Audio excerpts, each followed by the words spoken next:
So 30 seconds dito sa upper right. And then 30 seconds sa upper left. Ganon. 30 seconds sa lower left. 30 seconds sa lower right. Para maging 2 minutes. Baba din yon. Sa dito, katulad ni third. So, di ba, taas, baba. Ngayon, i-ano nyo rin yung angulation ng ano nyo. Dapat naka-acute. Yan, para ganon. From the gums away. Taas, baba, no? Sa loob, ganun din. Away from the gums. Pataas, yan, pa ganon. Yan o, tingnan nyo maigi, sister. O, pakain palabas. Pa ganon, pa ganon. Dito baka mahihirapan niyo kayo sa unahan, paano niyo gagawin? Yung iba ganito ginagawa, mahirap. Ganito niyo na lang, dun sa dito sa kabilang sa kanyo i-brush out. Out, out. From the gums, palabas, palabas. Ganon ha. Ganon ang pagtututbrush.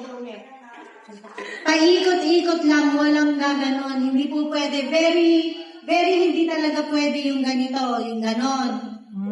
Hindi pwede yan. Kasi nagagasgas yung ngipin, lalo na doon sa may gum area, nangingilo. Pag nang mangyayari, papastahan nyo, lalagyan ng feeling. Kasi na-expose yung area na dapat hindi expose. Kasi nagasgas naman yung ngipin. No? Okay, any question po sa na hindi nakukuha ng toothbrush? Yung mga in-between ng ngipin. Ito, yung mga in-between.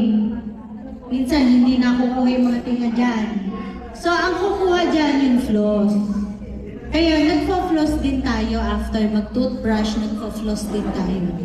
Para yung mga tinga-tinga, natatanggal natin yung pinakuha ng toothbrush.